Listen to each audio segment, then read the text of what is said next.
I apologize profusely for being late. Sharon Horne-Ellstrom here with the Live Challenge Workshop. Bonus day 9. I actually got a grocery delivery from my sisters. They brought me a Sam's Club delivery like at 1 minute too. And of course they want to talk. They don't understand that I'm doing a live video, and frankly, they don't care. They don't understand. They're not online. They don't do anything online. So they're like, okay, well, you can just start late. I hate that. I hate starting late. So off to a late start, sneaking a sip of coffee. But I scored some awesome groceries that I otherwise would not have, and so I'm really delighted about that. I don't know if I've mentioned, but I can't drive. I haven't driven for a couple of years now because I am legally blind, so it's challenging for me to get out and get to the stores. I also have a pretty compromised immune system.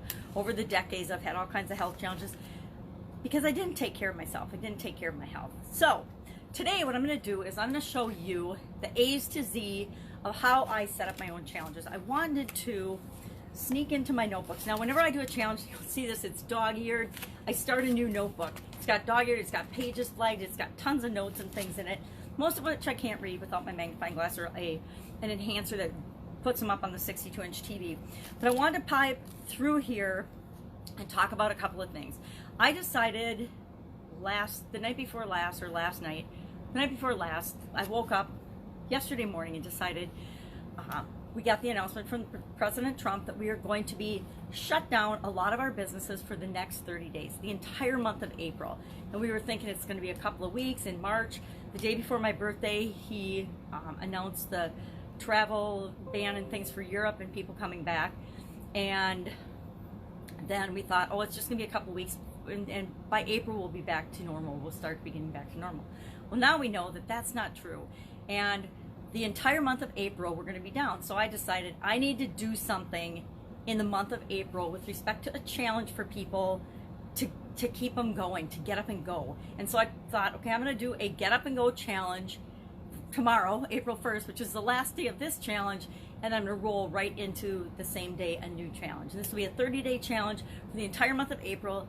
And I'm going to walk you through my structure and how I set it up, because I just did it this morning, decided, okay, this is what I'm going to do. I'm going to show you exactly how I do it. So you know that I do the exact things that I'm telling you to do. I'm not just, coming up with a framework and then selling you some framework that it doesn't work and that I don't use myself. I use this time and time again. And unlike other people and other gurus who try to teach you launch strategies and things like that, instead of doing the same exact challenge over and over again, 6 to 8 to 10 times in a year, or over and over again once it's recorded, and make it evergreen, which is a great strategy if you don't care if your content is up to date and fresh. But if you had an evergreen webinar or an evergreen process going right now, and all the things that are going on in the world, it would make you look kind of idiotic and kind of like a jerk, because you're not paying any attention to what's going on in the real world, especially if you're trying to disguise that it's live. If you're going to do live, be there, show up. So even though I showed up 4 minutes late, which freaks me out because long history about being late. A lot of things I used to let get in my way and not be on time when I was younger, and I always hated not showing up on time, because showing up on time is one of those things that we have control over. Hey, we get up earlier, we plan ahead. Gets more hairy when you've got little kids and you're trying to get kids and wrangle them to do things. So primarily I was just late for family events and family gatherings, and I got a reputation of being late. Now, I haven't been late for anything in a really long time, with the exception of this video today. So I should get over it. But in this challenge, the first thing I do when I'm going to do a challenge is I decide I want to do a challenge. I get the urge to do a challenge. I come up with a name or a title for it. It may or may not change, because usually what I think of at first is a horrible name. Now, is Get Up and Go a good name? I don't know. I want the name to let people know that we can't just sit still during this time of change. Our natural reaction to change sometimes is to just hunker down and stay in place. But that's the exact opposite of what we want to do in this particular circumstance. We want to get up and go. We want to get moving. We want to make sure we are moving in the direction of the change, so that when we come out of this, we are going to be okay. We're going to be set up and better than when we came into it. I was going to summarize and talk about what we've been talking about in this challenge, but I think part of that I'll save and I'll do tomorrow. But today I want to go over how I'm going to set this challenge up, exactly step by step what my thought process is and why and how I do things. So first thing I do is I come up with a name, a challenge title. And if you want to follow along on page, let me get rid of Mel Robbins, on page 19, this was I think day 3's homework. Yep, day 3's action item was to do your own framework. I actually use this framework, so I want to share that with you. So the challenge title is Get Up and Go Challenge. It's going to be a free 30-day challenge. I already decided it's going to be a free 30-day challenge. The topic is how to set yourself up to make sure that by April 30th, you are in a much better, stronger position than you are on April 1st, going into whatever happens in the world next, whatever happens for you next. And I'm targeting business owners who are currently shut down and displaced, because that's my target audience. Now, everybody that's at home because they've lost their job or whatever else, it would apply to them too. But my specific target, the people that I'm specifically targeting and uniquely qualified to help, are people that have an existing business that has instantly been cut off and shut down. So if you've got a bar or a restaurant and your state has declared a safer at home. Well, we're safer at home, and some are still open for takeout. But if your industry, if your business has been totally shut down and you're not allowed to work right now, and you own a business, this is who I'm targeting, who I speak most directly to. So salons, beauty industry owners, health club owners, right? If anybody's got a health club or a wellness club or a club or an event or things like that, that would be my target audience. People that lead and do things like that in events, that their business is absolutely positively shut down. I could do something for people that are working from home, but guess what? They're busy. They're still working. I could do something for people that are still at work, but guess what? They're busy. They're still working, and they're probably stressed out and more in demand than they ever have been. So they're not the group that needs the most help right now, because they're still moving forward. It's those of us that have been totally displaced that are sitting here saying, what the heck am I going to do? And it's really easy to fall into traps of not being productive and watching the weeks and, well, the days, the hours and the days and the weeks just fade by. And at the end of the 30 days, we're in the exact same spot we were going into it, and we're very unprepared for what comes next. Now, I'm not going to even pretend I know what comes next. None of us know or can predict what is going to come next for the world as a whole, for our industry, for our business, but we can determine and decide what is going to happen for our business in 30 days, right? Whether we're running it or not right now, we can decide right now what we want it to look like in 30 days, what we want it to look like when everything opens up again, and how we want it to be. And it's got to be different for each and every one of us than it was even 2 weeks ago. The business that got its doors shut can't be the exact same business that you open up 30 days from now or 45 or whatever the date is that we're allowed to go back and do our physical businesses. It's got to be different. And I want to show you step by step, day by day in this 30 days, how you can make a massive pivot and a massive shift in your business that actually feels almost painless, because you're doing it in a way that you're doing a little bit every day, and you're doing it in a way that feels positive and good, and you're moving and pivoting in the direction so that you can continue to serve the people that you've been serving better than you ever have. Because, you know, I don't know about you, but sometimes in my businesses in the past, I've gotten complacent, and I forgot to really, really love and appreciate my customers and the fact that they made my life possible. And so we'll make some changes about that as we go along the way. So challenge is going to start tomorrow. I want to kind of scroll through my Facebook, because I'd like to do it on LinkedIn. I haven't done a challenge on LinkedIn yet, but I have to go into my StreamYard account, and I haven't done that yet, to see if I can stream live to my LinkedIn. You know, LinkedIn's got all these rules that you have to go through a third party, and I'm not set up to do LinkedIn Lives, so I might very well find, since I want to do it tomorrow, that I need to do it on Facebook. So let me check my Facebook and see what I've got for Facebook pages and Facebook groups. Now, most people shouldn't have more than one Facebook page or Facebook group, but since I do a lot of different challenges in a lot of different areas and teach people and help them to do theirs, I got a whole bunch of Facebook pages and a whole bunch of Facebook groups. I think I've got like 18 pages and 18 groups. I want to find a page, because I personally like to record on a page and then share the video to the group, where I can put in the action items. And for this challenge, you know, I'm doing a scavenger hunt as well, so that I can add the clues to the scavenger hunt only in the private group. So only the people that are really participating get to see other people's answers. If you're not doing something, this is my own personal belief, if you aren't doing something yourself, then you lose your privilege of criticizing and judging other people. Thus, the reason I don't take any advice on Facebook Lives from my sisters or from other people that have never done a Facebook Live. Do I have tons of room for improvement in my Facebook Lives? Absolutely, positively. But I'll only listen to people that have actually done what I'm doing when it comes to getting advice and improving and changing and doing things. I won't listen to people that haven't done it yet. So that's why I like to have the private group for the action items and for the people that are really participating, for the conversation. You have to earn your way into the conversation and into the engagement whenever you do a challenge with me by actually participating and getting engaged and commenting and helping one another. So it's more of a mastermind in the private group than it is just you know, a Facebook page or on my profile. I thought about just doing it on my profile, and I may or may not. I may share it on my profile. I may or may not. And I probably will. I'll probably share it on my profile because I think there's a lot of people that can benefit from the things that we'll talk about. So let's go ahead and let's hop into my pages and just see what I've got for pages that I could do this on. I could do it on Hop. I've got a page called Hop. What does Hop mean? Nobody knows. But Hop infers action, and action infers get up and go. So as I see the Hop page come up, that's not necessarily a poor choice. So you know, I've got painkillers, Be Me to Thrive, Thrive Challenge we're working on right now, so I don't want to do it there. Sharon Horne-Ellstrom page has no one on it, so I don't want to do it there. Plus I have a lot of private stuff I share there that is for people that are connected to me and know to go look there and see my secret private stuff, right?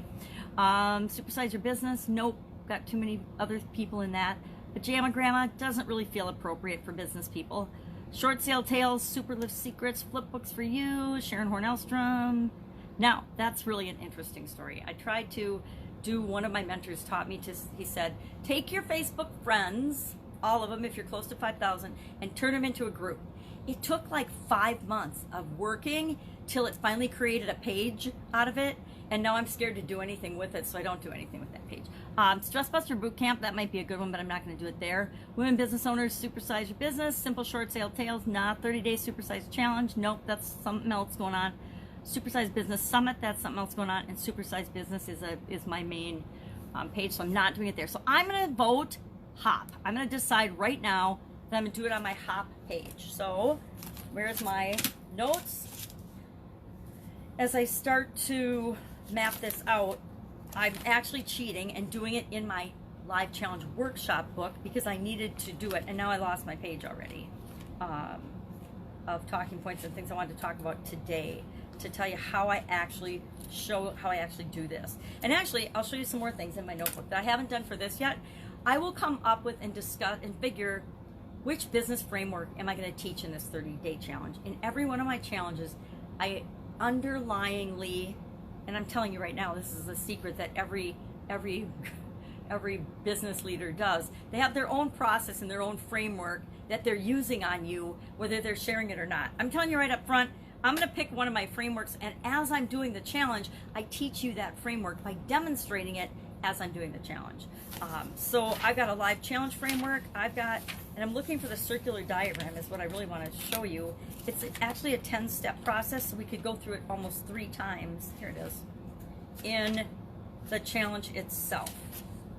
And it touches on everything, so this is why I like this one. So let me show you this one.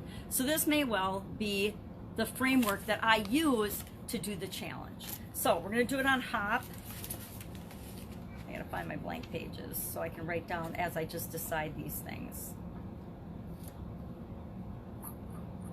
So we're going to do it on the Hop page, and I have to make sure, I don't know that I have a Hop private group, but if I don't, I will set one up because it takes about 2 minutes, not even 2 minutes, to set up a group.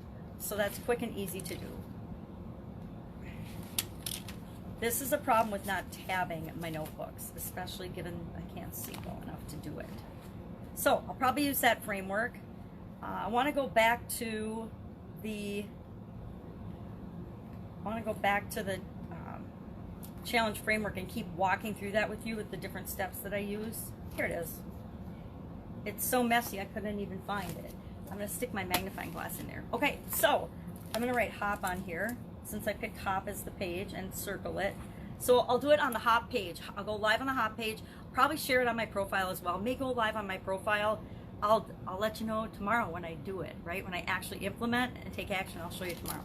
So we've got hop. Let's go now to see if I have a group associated with that. And if not, I should be sharing my screen, but I'm on my cell phone, so I'm not sharing my screen. Let us go to groups. I'm not sure it's going to give me my groups, which is super annoying the way groups are structured. I love the way Facebook has redone and shows you your pages, your business pages, but I hate the way, and I need my magnifying glass, they do the groups. I have lots of groups from years ago. I do not have a hop group. So one of the first things I have to do when I get off this call is set up a hop private group, okay? And hope that that name isn't taken. It was actually for a team I was working with for another product, a software product, that got stuck in programming, and so it's just kind of been put on the back burner for right now. So we're not doing anything with that. It's just, especially now, it's just kind of in limbo. Let's go to, where is it? The workbook page. Okay, so challenges for displaced business owners right now, or business owners with their business shut down, or people that are at home and they don't know what the frick to do with themselves, right? That's who I'm targeting. The length of the challenge is going to be 30 days. I already said it's going to be a 30-day free challenge. The type of the challenge is going to be Facebook page and Facebook group. I'll say Facebook page and Facebook group. I may also share it on LinkedIn. My goal is to keep the videos each day. I'm going to deliver it through video, Facebook Live video, is to keep the videos each day under 10 minutes. And the reason I'm going to do that is I want to be able to share the content on YouTube, LinkedIn, and they have to be under 10 minutes, and Instagram as well. And so for Instagram and LinkedIn, I'm at a 10-minute limit for sharing videos. Unless, of course, I share it through YouTube, which is a trick not many people know, that I can share any length of video I want if I share it through YouTube onto LinkedIn. Now, supposedly, LinkedIn's algorithm doesn't show it to as many people, but I'm not looking for the world. I'm looking for the people that I'm looking for when I share videos and things on that platform. And right now, LinkedIn is actually my favorite platform, except for doing live video. Then Facebook's my favorite platform. So, start date tomorrow, April 1st. April 1st, not an April Fool's joke. I'm going to start April 1st to April 30th. Time of the challenge, I should rethink this, and I should figure out when people are most available and when I should do it. I'm open to suggestions. Go ahead, share in the comments below times that make the most sense. Sensible reasons, because my granddaughter would be in school. Well, right now she's not in school, so it doesn't really matter. I'm probably going to have her around no matter what, and if it's only 10 minutes, I can carve it out anywhere.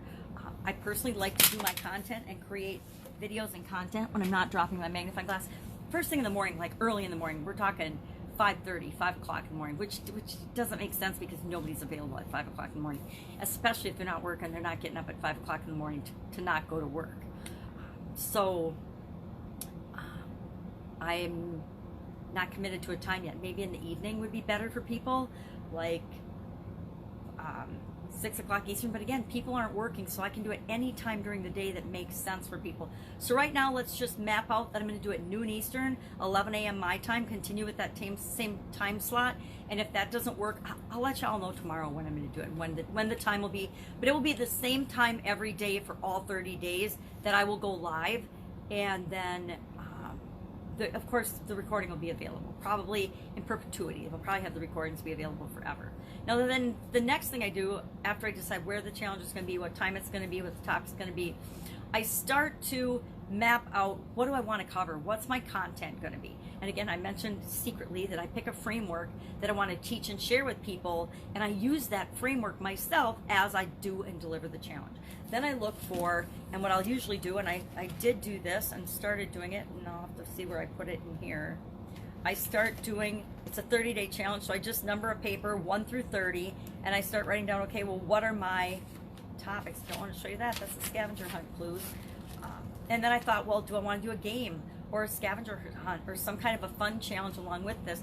And if I want to do that, I'm gonna have to get busy this evening and map out how long do I want the scavenger hunt to be, where do I want it to be, how often do I want to do clues, do I want to do it in, from day one, or do I want to do it from the beginning, the middle, or the end, or do I just want to sneak it in there somewhere in the middle, let people know, hey, we're gonna have a 7-day scavenger hunt in the middle of this, here's the prizes, if you want to participate, guess what, you better hop on, because you don't know when it's going to be. And it won't be like this, the live challenge workshop where I'm saying, okay, it's going to be 10 days of clues, you're going to have 10 days.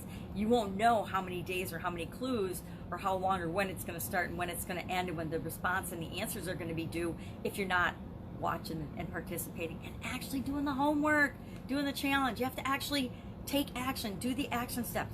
They're not that hard. They're not. I don't make it that hard to do anything. So anyway, I outline my framework, and then I'm looking for my list of days, because I did already do this, and that's when I started looking for more resources, deciding that, oh, that's not exactly what I want to do. I want to do something a little different than that. All right, that's my 12-month program. And then the other thing I do is I map out what is my offer going to be at the end of the challenge. This is my offer for the end of the challenge, the live challenge workshop. It's a 12-month program. I'll offer this same 12-month program at the end of the 30 days. And I will probably between now and then actually do a really nice little webinar to map it out and to share it. And I'll do my stack slide and everything to share with people. And then show you what that's going to look like and what the 12-month program looks like. And here's my stack slide on a little post-it note as it is. So I'll do that.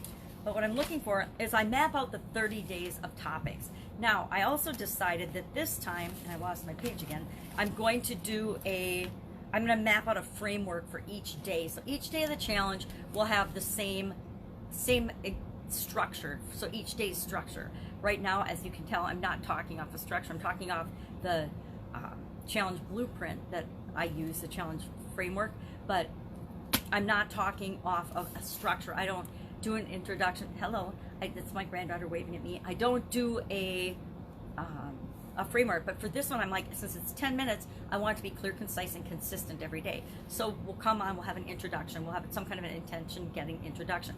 I'll talk about what the topic is going to be.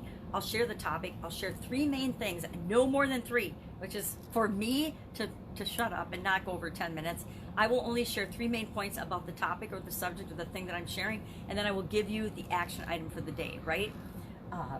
I have already gone through and pulled a bunch of resources that I like. I've got a huge library and access to tons of information because I'm a lifelong learner and I study all the time and I always have things I'm studying and working on.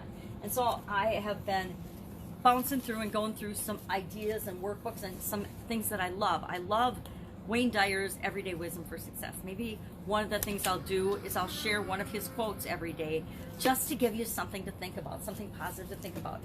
I love the 22 Laws of Wellness. Maybe we'll talk about some of those.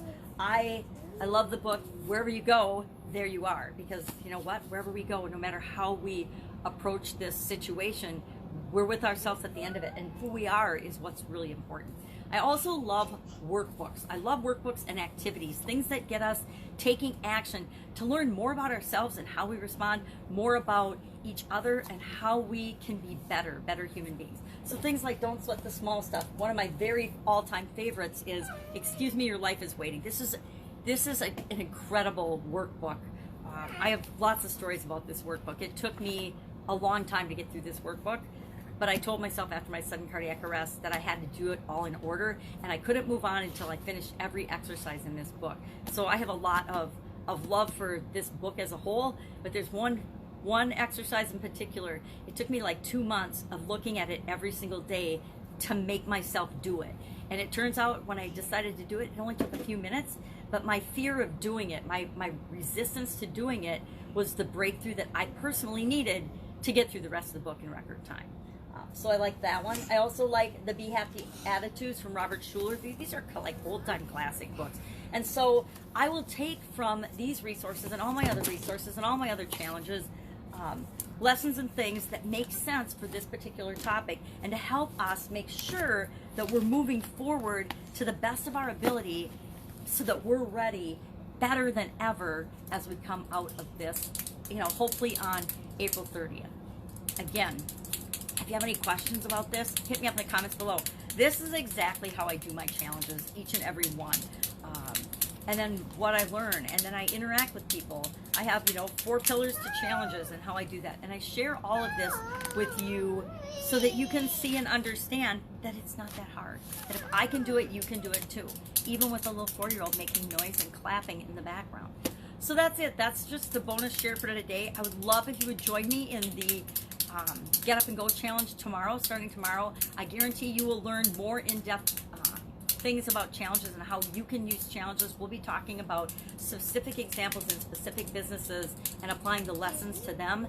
And if you've got a business, if you're struggling, if you're shut down right now or not, if you don't have an online component and you want one, if you do have an online component but you know you could be doing better, if you know that your business will be changed coming back, when you are allowed to reopen and you want to still have a business and stay in business, then I really encourage you to join me for the Get Up and Go challenge starting tomorrow. Otherwise, I will see you tomorrow with the final day of the live challenge workshop. Check in a little while. Obviously, I'm going to make lunch for the 4-year-old, my little amazing Etta, and then I will come back and I will post the action item for today and the scavenger hunt clue. I don't know what it is. It's in this book somewhere. I have to look it up and then go find it. That's it. I so appreciate you taking your time to listen and learn with me, and I will, of course, be with you tomorrow.